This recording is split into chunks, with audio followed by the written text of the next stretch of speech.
हाय बच्चों, कैसे हो? तो लास्ट टाइम बोला था कि हम क्वांटम नंबर में आगे बढ़ने वाले हैं। ओके, तो चलो क्वांटम नंबर स्टार्ट करते हैं। उसके बहुत सारे क्वेश्चंस, ओके, लेकिन उसके लिए आपको प्यारे बच्चों लास्ट टाइम का आना चाहिए। ओके प्यारे बच्चों, चलो तो आज स्टार्ट करते हैं बच्चों क्वांटम नंबर 2, जिसमें क्या क्या पढ़ने वाले, क्या how to determine energy of orbital, what is node, radial node, angular node, उसका फॉर्मूला क्या है, how to determine the set of a quantum number is a right और wrong, and as well as we also determine a angular momentum and orbital angular momentum. इतनी चीज हम बच्चों determine करने वाले हैं। तो चलो स्टार्ट करते हैं क्वांटम नंबर पार्ट 2। क्या चालू करते हैं प्यारे बच्चों? क्वांटम नंबर पार्ट 2 स्टार्ट करते हैं। तो चलो सबसे पहले identify N and L for following। Identify N and L for a following। चलो लास्ट टाइम का फटाफट याद कर लो। आपको क्या सिखाया था? याद है कि दुनिया में कहीं पे भी L इक्वल टू 0 दिखाई दे, L इक्वल्स टू 1 दिखाई दे, L इक्वल्स टू 2 दिखाई दे, L इक्वल्स टू 3 दिखाई दे, उसका मतलब क्या? तो L इक्वल्स टू 0 का मतलब होगी कौन सी ऑर्बिटल होगी? बोलो, s ऑर्बिटल होगी। L इक्वल्स टू 1 का मतलब कौन सी orbital? p। L equals to 2 का मतलब p and L equals to 3 का मतलब कौन सी ऑर्बिटल होगी बच्चों? f orbital. तो ये हमारे पास सीक्वेंस है 0 1 2 3 s p d and f orbital. यहां तक याद आया आपको? यस। फिर क्या थी m की value? Sir l equals to 0 था तो m इक्वल्स टू 0 था, राइट। अगर l इक्वल्स टू 1 था तो m की वैल्यू क्या थी? सर -1 0 +1। l की वैल्यू 2 थी तो m की वैल्यू क्या थी? सर -2 से चालू करके +2 तक सब कुछ। फिर l इक्वल्स टू 3 था तो क्या था? तो m की वैल्यू -3 से चालू करके +3 तक सब कुछ। फिर स्प्रिंग क्वांटम नंबर की दो ही वैल्यू थी, एक थी +½ और दूसरी वैल्यू थी -½ तो इतना था बच्चों जो हमको याद रखना था लास्ट लेक्चर से। Clear? Yes. SPDF having their own individuality. Okay, वो n की वैल्यू पे डिपेंड सिर्फ कैलकुलेशन पॉइंट ऑफ व्यू करेगा, बाकी तो एब्सोल्युटली वर्ड फिक्स ही है कि l इक्वल टू 0 का मतलब s orbital, l equals to 1 का मतलब p orbital, l equals to 2 का मतलब d orbital, l equals to 3 का मतलब f ऑर्बिटल। चलो कैसे अप्लाई करें? तो अगर मैं प्यारे बच्चों लिखूं 3p, सो ये जो फर्स्ट डिजिट है वो इंडिकेट करता है प्रिंसिपल क्वांटम नंबर, और ये सेकंड इंडिकेट करता है एंगुलर एजीमुथल क्वांटम नंबर। ये फिक्स रहेगा थ्रू आउट लेक्चर कि भाई या तो पूरे केमिस्ट्री में ये फिक्स ही होता है कि पहला होता है वो always principal quantum number denote करता है, दूसरा है ऑलवेज वो angular momentum azimuthal quantum number denote करता है। तो जो भी डिजिट दिखाई दे सीधा लिख देने का 3। चलो p ऑर्बिटल के लिए l की वैल्यू क्या है? 1। ये दोनों अलग अलग चीजें वो ध्यान रखने की। p ऑर्बिटल तो 1, s होता तो 0, d होता तो 2, 3 होता तो f। क्लियर? तो आंख बंद करके बोलते जाने का सोचते टाइम कि भाई l इक्वल टू 0 तो s, l इक्वल टू 1 तो p, l इक्वल टू 2 तो d, l इक्वल टू 3 तो f। ये बोलते जाने का। चलो इन सब में डिसाइड करो 5f 5d 2p 4s 3p। चलो इन ऑर्बिटल्स के लिए for this orbitals you determine a value of n, you determine a value of l। चलो कैसे डिसाइड करते? इतना तो फिक्स हो गया, पहला डिजिट होगा वो तो n ही लिख देते हैं, 5 5 2 4 3। क्लियर? अब f ऑर्बिटल का मतलब क्या है? l equals to 3। d orbital का मतलब क्या है? l equals to 2। p orbital का मतलब क्या है? l equals to 1। s orbital का मतलब क्या है? l equals to 0। p orbital का मतलब क्या है? l equals to 1। तो by this way we determine n and l for a given orbital. अगर ये आपको एक बार आ गया तो अब हम माइग्रेट होने जा रहे हैं मेन क्वेश्चन की ओर कि determine energy of orbitals. Yes, determine energy of orbitals and arrange them. Determine energy of orbitals. Determine energy of orbitals and arrange them according to the decreasing order. Increasing रखते हैं, चलो arrange according to increasing order of their energy. Arrange according to the increasing order. Arrange according to increasing order of their energy. Okay, so how to determine? So energy of a orbital is determined by using a formula n plus L. Higher the value of n plus L, more the energy. But कई बार ऐसा आएगा, but या तो मैं ऐसा लिखूं कि if you observe that if n plus L value is same, if n plus L value is same, if n plus L value is same, तो क्या ध्यान रखना? In this case you remember when n plus L value is same, that means high n value more energy. High n value that means more energy. फिर से high n value that means more energy. Again क्या बोल रहा हूं मैं बच्चों? high n value that means more energy. High n value that means more energy. Confusion हो, दो वैल्यू सेम आए तो क्या ध्यान रखने का? High n value more energy. पहले दो एग्जांपल करते हैं, फिर बाकी के दो एग्जांपल करेंगे. समझ लो कि मैं एग्जांपल लेता हूं 5s का एग्जांपल लेता हूं, 4d का एग्जांपल लेता हूं, मैं 6f का एग्जांपल लेता हूं. Then we take the example of a 3d, 2p, 5p.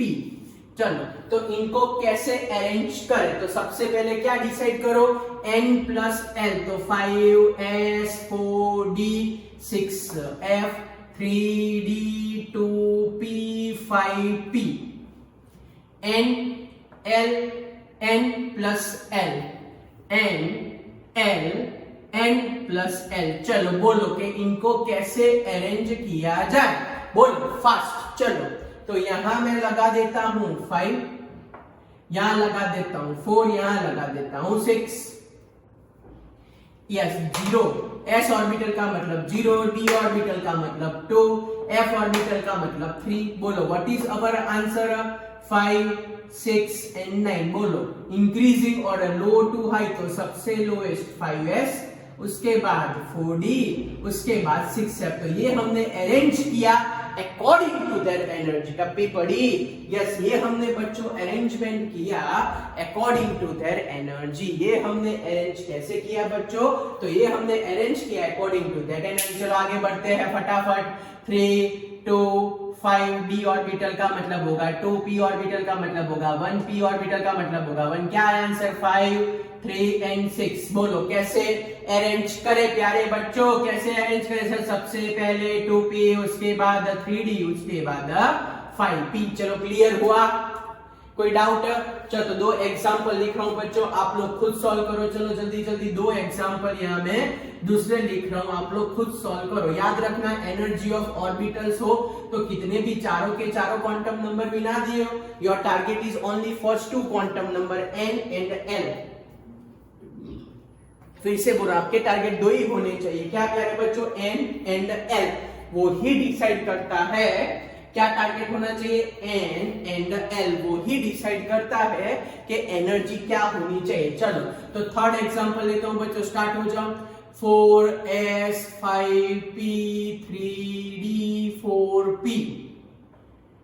Next one 2p, 1s, 3d, 4s, 5d. बहुत हो गया नहीं, एक मिटा देते हैं. चलो 5d कर देते हैं सिर्फ बस.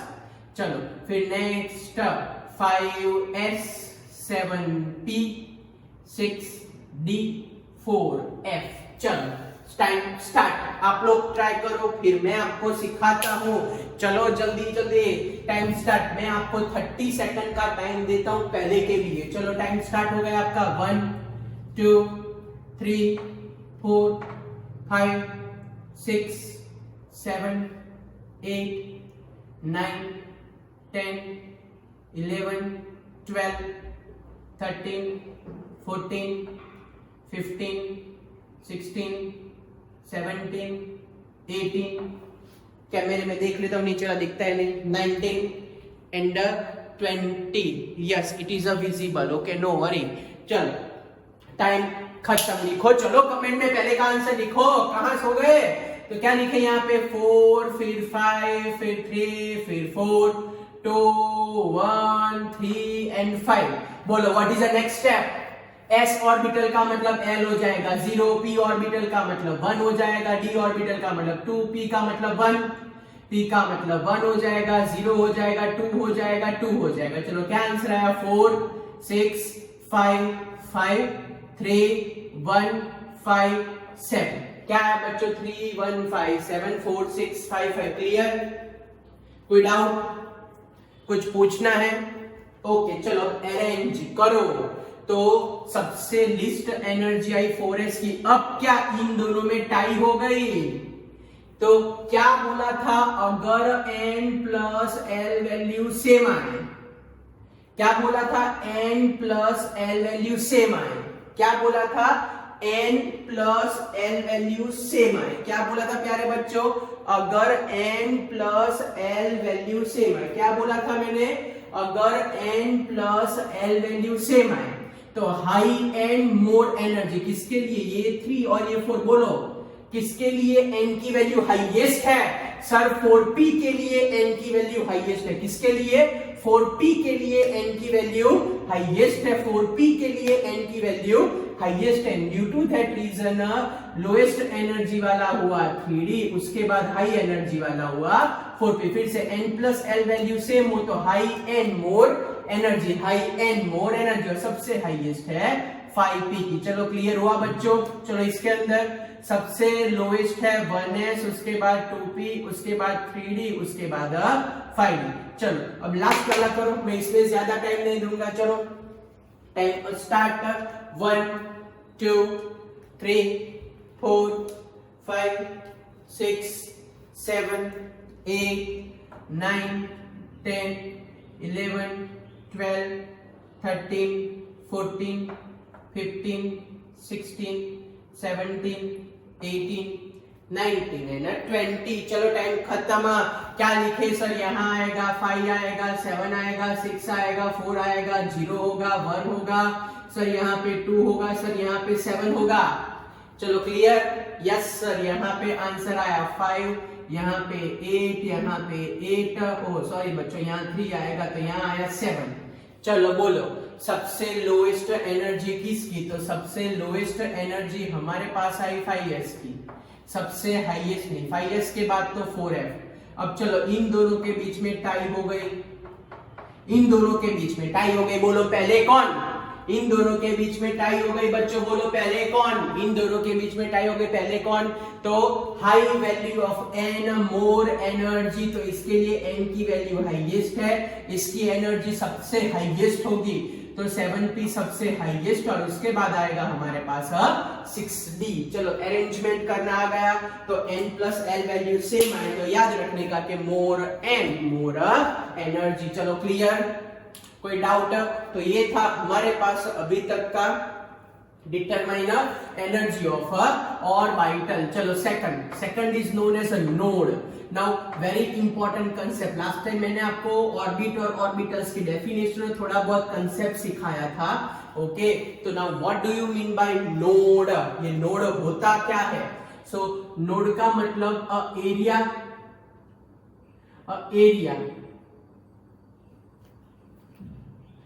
around which area in which probability to find out an electron, area in which probability to find out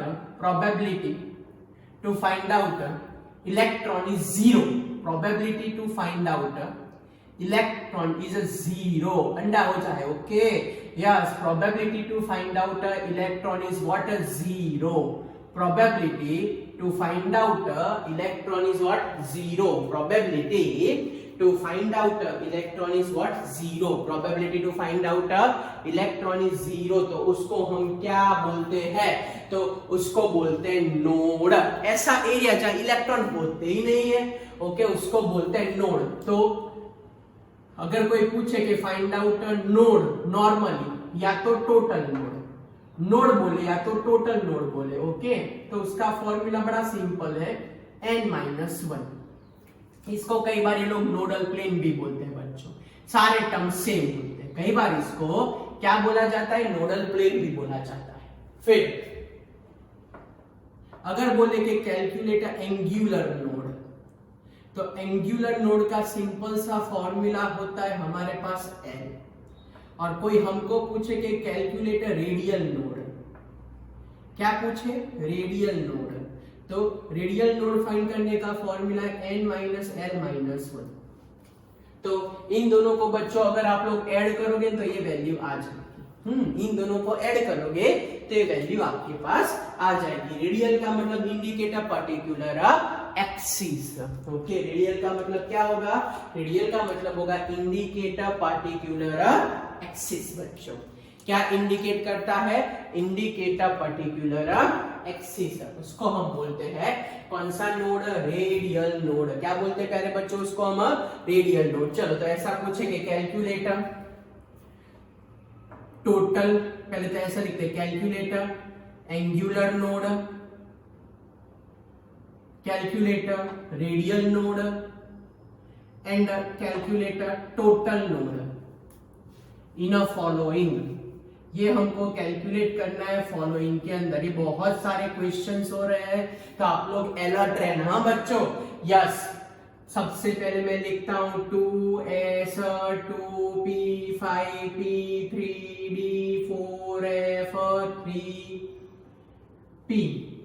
चलो इन सब के अंदर एक लगा देते हैं 5s, ओके। आई होप के नीचे वाला सबको लास्ट वाला पोर्शन जो मैंने लिखा है बच्चों यहाँ 2s 5s जो आपको दिख रहा होगा। चलो तो सबसे पहले क्या करें, तो सर सबसे पहले n एंड l डिसाइड कर देते हैं। चलो गुड गुड, चलो क्या आएगा, 2 आ जाएगा, 2 आ जाएगा, 5 आ जाएगा, 3 आ जाएगा, 4 आ जाएगा, 3 आ जाएगा, 5 आ जाएगा, क्लियर।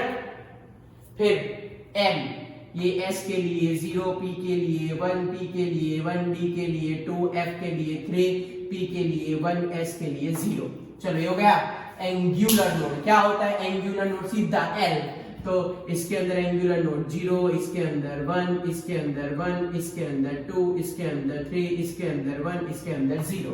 नाउ रेडियल नोड, क्या फॉर्मूला है रेडियल नोड का, n-l-1।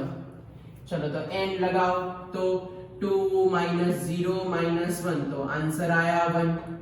नेक्स्ट के अंदर बोलो क्या लिखे, 2 - 1 - 1, तो आंसर आया 0। नेक्स्ट में क्या लिखे, तो 5 - 1 और -1 तो है, -1 तो क्या आंसर आया 3। चलो नेक्स्ट क्या करें, तो 3 - 2 - 1, क्या आंसर आया 0, नो रेडियल नोड। चलो 4f क्या किया जाए, बोलो 4 - 3 - 1, क्या आंसर आया 0। चलो 3p क्या करें, 3 - 1 - 1, तो व्हाट इज अवर आंसर 1। चलो नेक्स्ट 5s, तो क्या आएगा 5 - 0 - 1, तो व्हाट इज अवर आंसर 4। चलो टप्पी पड़ी बच्चों आपको, कोई doubt, okay. Now how to calculate total node, इन दोनों का एडिशन करो या तो n-1 करो, दोनों सेम होता है। इन दोनों का एडिशन करो या तो n-1 करो, इन दोनों का एडिशन करो या तो n-1 करो, पता चला, यस। जैसे देखो 2 - 1 तो 1, 2 - 1 तो 1, 5 - 1 तो 4, 3 - 1 तो 2, 4 - 1 तो 3, 3 - 1 तो 2, 5 - 1 तो 4। तो by this way you calculate angular node, radial node and total node या तो नोडल प्लेन। चलो क्लियर, कोई doubt, okay. Next one, how to calculate orbital angular momentum. चलो याद करो, मैंने आपको फॉर्मूला लिखाया था to calculate orbital angular momentum. मैं आपको पूछूं कि कैलकुलेट ऑर्बिटल एंगुलर मोमेंटम, क्या पूछूं आपको? Calculate orbital angular momentum for orbital angular momentum for first. अगर मैं आपको पूछूं कि ये 5 ऑर्बिटल के लिए आप लोग एंगुलर ऑर्बिटल मोमेंटम फाइंड करो, तो how to calculate orbital angular momentum, F लगा देते हैं। चलो, how to calculate orbital angular momentum, formula याद आया? हाँ सर, वैसे थोड़ा थोड़ा याद, थोड़ा थोड़ा नहीं, पूरा याद होना चाहिए। Under root of L into L plus 1h upon 2 ये हमने लिखा था। तो यहाँ हमारे लिए सिर्फ इंपॉर्टेंट है एल की वैल्यू, बाकी कुछ भी इंपॉर्टेंट नहीं है। चलो, एल की वैल्यू d ऑर्बिटल तो 2p ऑर्बिटल तो 1s ऑर्बिटल तो 0p ऑर्बिटल तो 1f ऑर्बिटल तो 3। चलो 2 रखो फॉर्मूला में, क्या आएगा बोलो? फॉर्मूला में 2 रखते तो √6h/2π। 1 रखो, क्या आएगा प्यारे बच्चों? √2h/2π। बच्चों 0 लगाओ, 0 तो क्या आएगा? 0। चलो 1 लगाओ, 1 अगेन तो क्या आएगा? √2h/2π। चलो बच्चों 3 लगाओ, 3 लगाओ, क्या आएगा? √12h/2π। √12 का मतलब मैं ऐसा लिख सकता हूँ 4 × 3, ओके, h/2π। 4 का रूट क्या होता है? 2 √3 h अपॉन बौखला नहीं गए ना, क्या किया पता चला ना? हाँ सर, इतना तो मैथ्स आता है हमको। 4 3 से 12 किया, 4 का रूट 2 होता है, 2 2 हमने बच्चों कट कर दिया। चलो यहाँ तक क्लियर? यहाँ तक आपको कोई डाउट है?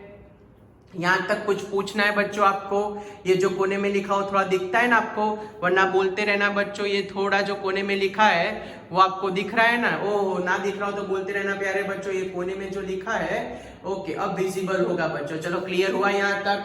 कोई doubt?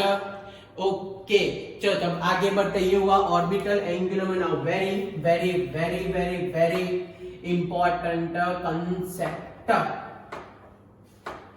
Very very very very very important concept बच्चों, सीख लो मैं क्या बोल रहा हूं।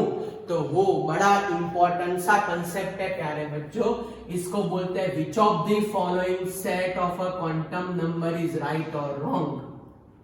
विच of the following set of, which of the following set of quantum number, which of the following set of a quantum number right or wrong, which of the following set of a quantum number right or wrong, determine this concept।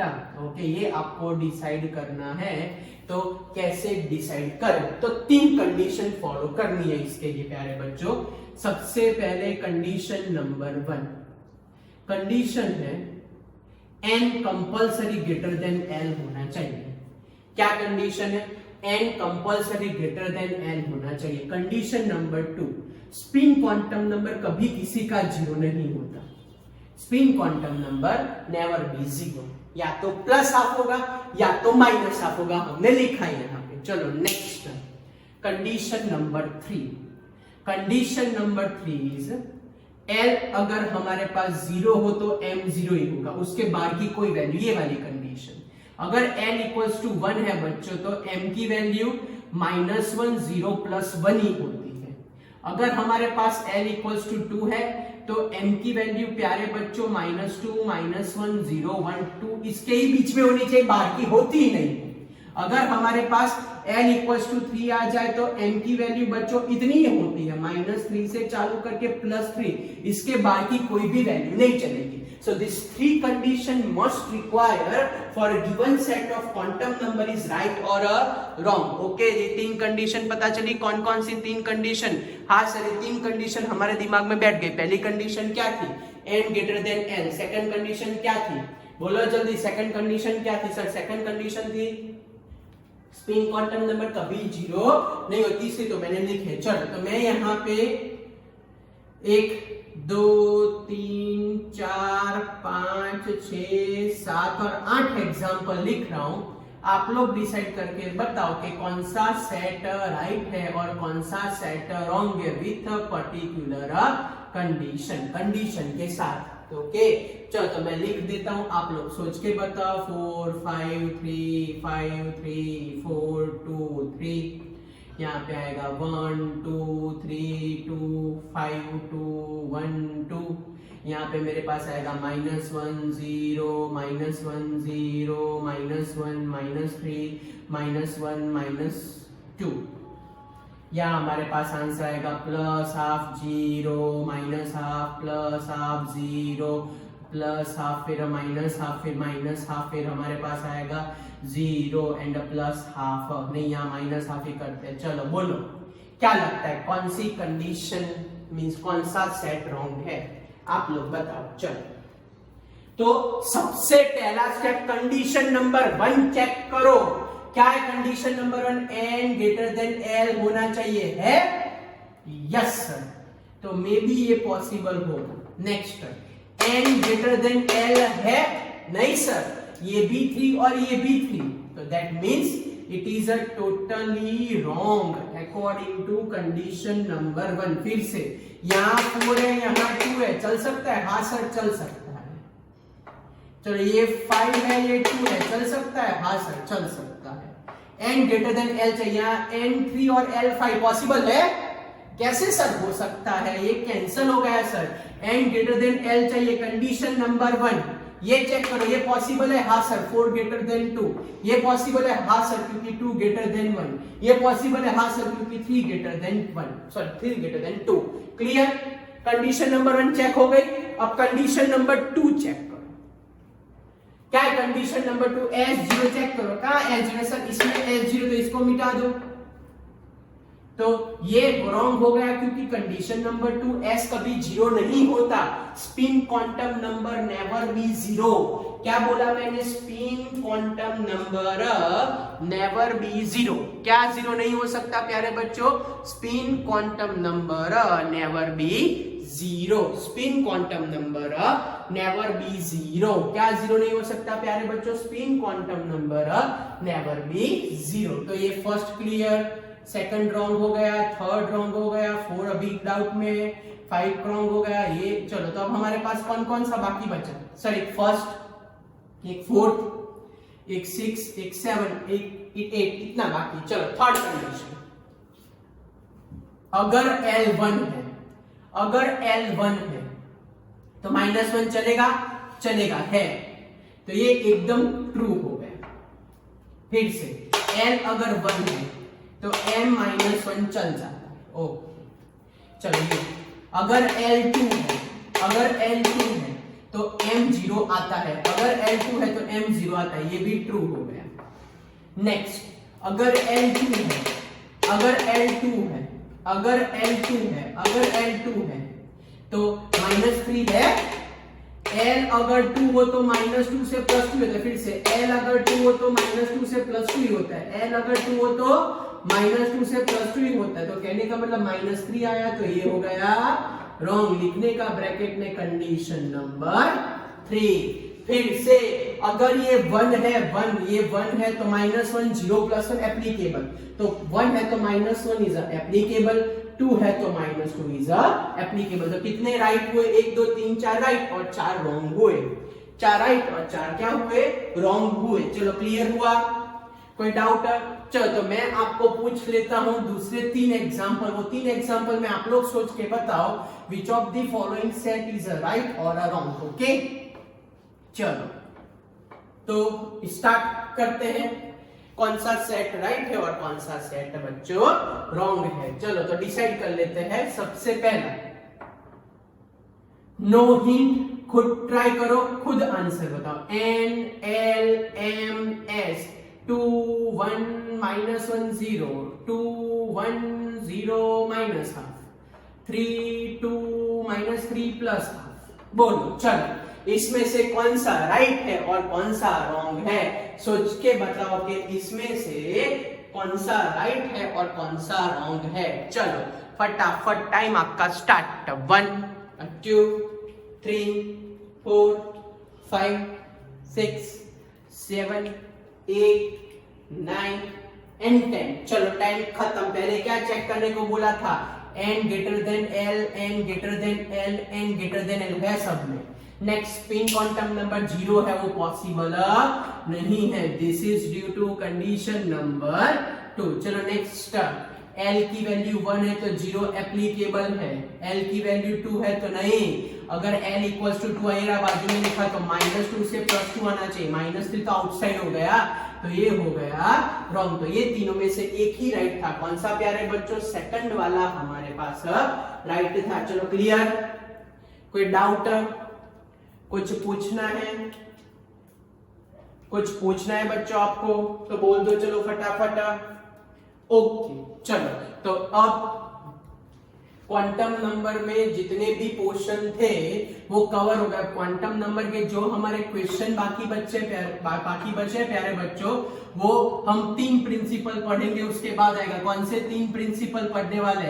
Aufbau, polish and हंस principal. कौन कौन से? Aufbau principal, Polish principle and a Hund's principle. After completing these 3 principles, we go ahead.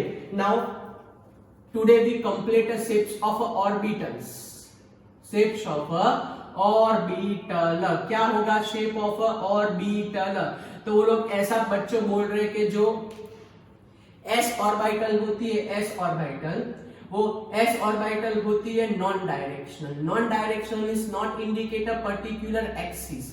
It is a non directional in nature, क्योंकि आपको पता है हमने क्या बोला था? m होता है ना, m याद है? m, हाँ सर, मैग्नेटिक क्वांटम नंबर। उसके मैग्नेटिक क्वांटम नंबर की वैल्यू क्या आई थी? 0 आई थी।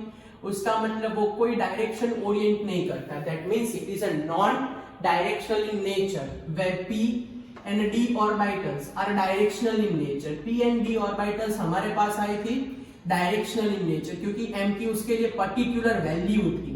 We having a particular value for a m, जैसे कि p ऑर्बिटल के लिए याद है -1 0 +1 वैल्यू थी। Yes sir. d ऑर्बिटल के लिए -2 -1 0 1 2 एनीवन नो के हमने क्या स्पेसिफिकेशन किया था? हाँ सर, हमको याद है, आपने स्पेसिफिकेशन किया था px py pz 3 डब्बे बनाए थे आपने सर।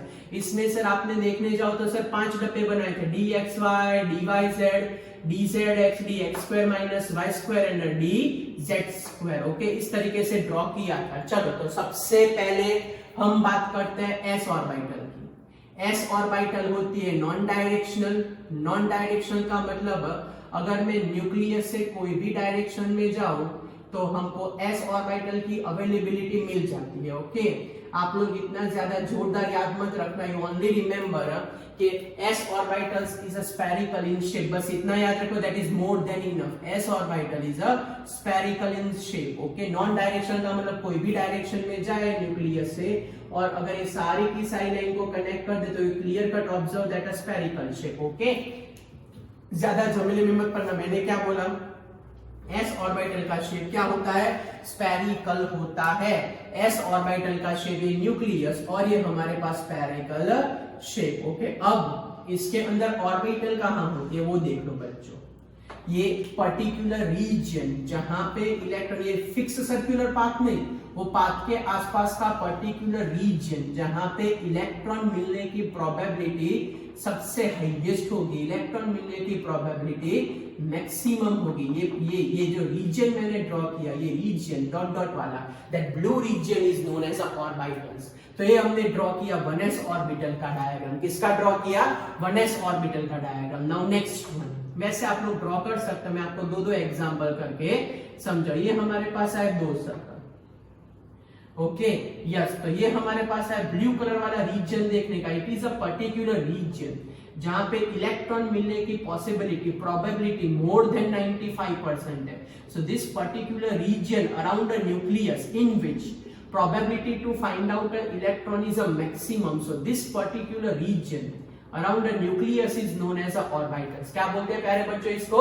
orbitals। ये 1s आया और ये 2s, और ये जो बीच में ये नहीं ब्लैंक स्पेस देख रहे हो, ये वाली स्पेस, ये जो मैं ब्लैक से बता रहा हूँ, ये जो बीच में जो ब्लैंक स्पेस है, ये ब्लैक वाला जो पोर्शन बता रहा हूँ, वो सब कुछ दैट ब्लैंक स्पेस जहां इलेक्ट्रॉन नहीं होते उसको बोलते हैं नोड, या तो अभी हमने आगे पढ़ा था ना वो नोड या तो नोडल प्लेन। क्या बोलते हैं प्यारे बच्चों उसको? नोड या तो नोडल प्लेन। क्या बोलते हैं प्यारे बच्चों उसको? नोड या तो क्या बोला जाता है? नोड या तो नोडल प्लेन बोला जाता है। क्लियर?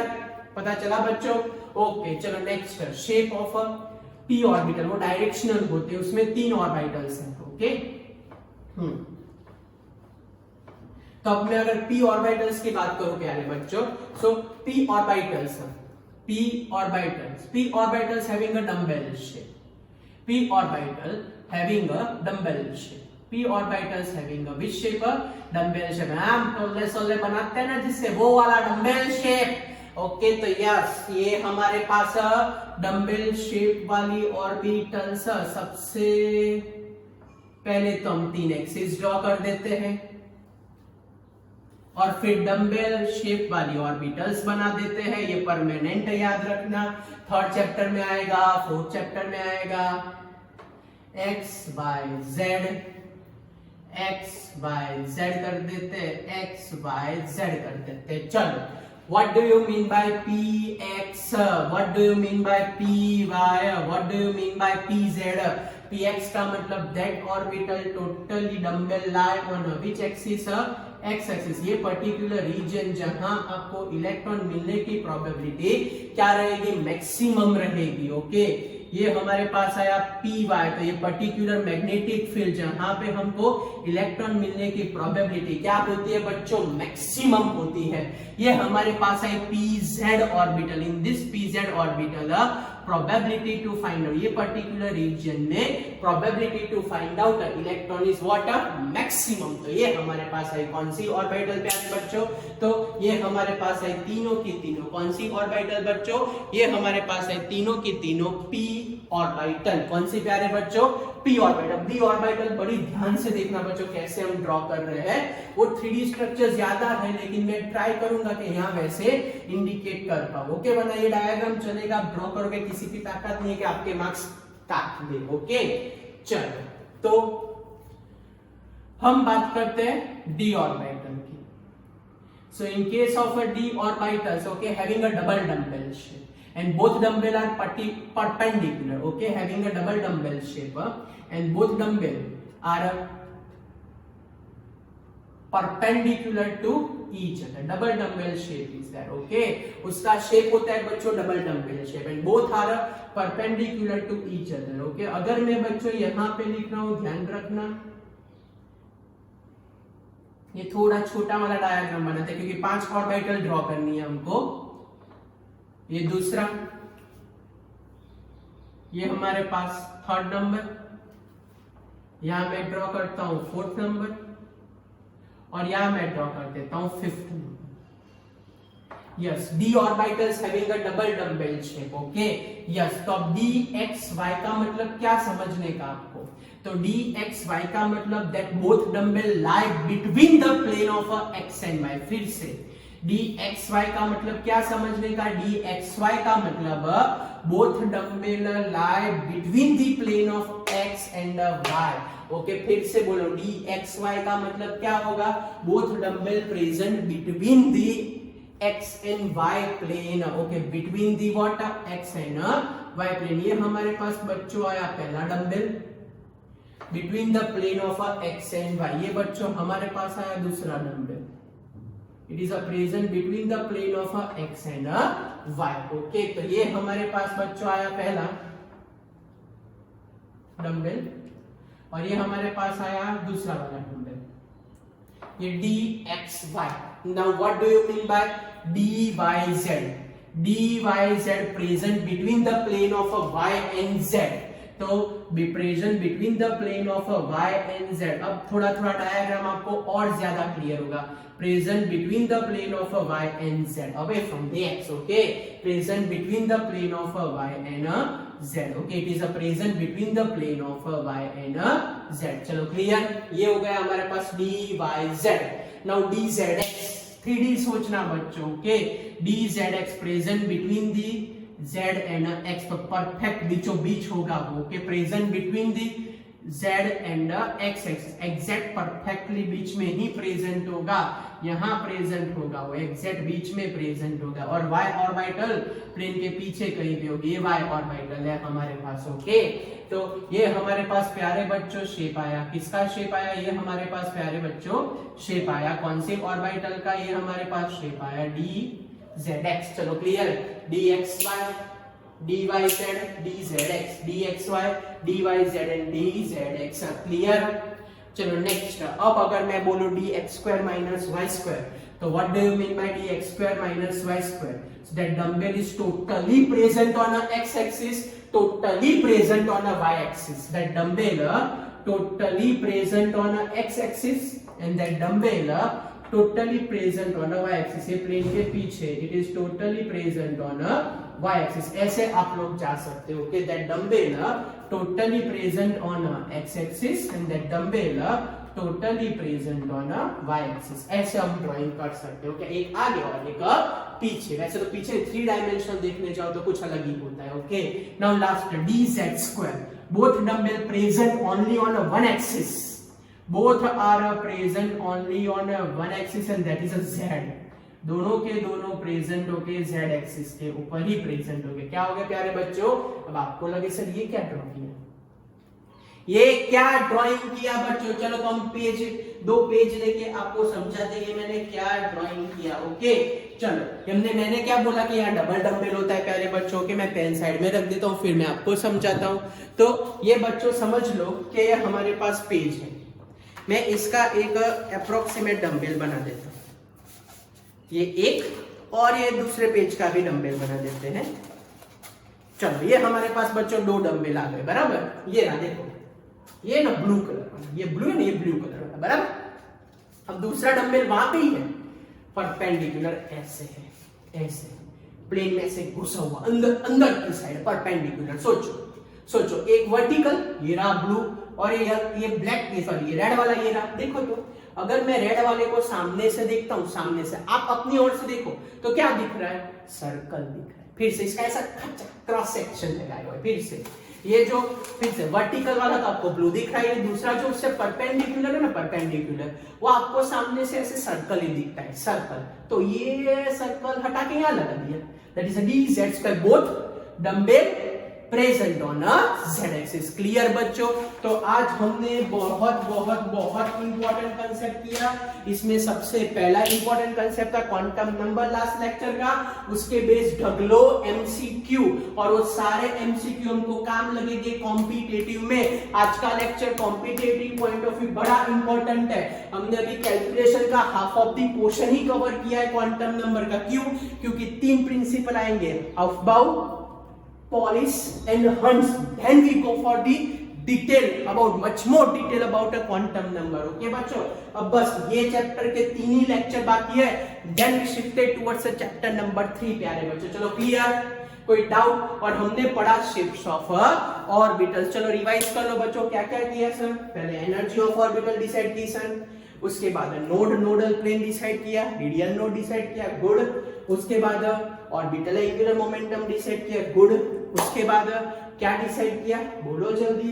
उसके बाद विच of the following set is right और रॉन्ग। उसके बाद क्या डिसाइड किया, shapes of orbital, S orbital non directional, बाकी दोनों डायरेक्शनल। बच्चों पता चल गया। So this is all about the today's concept. जो रेगुलर एनसीईआरटी वाले बच्चे वो लोग कंपलसरी 2-2 बार लिख देना, तो उनको ग्रिप आ जाएगी। ओके बच्चों, और बाकी सब नॉलेज के लिए लिखते रहना। ओके बच्चों, बाय एवरीवन, मिलते हैं, पढ़ते रहना।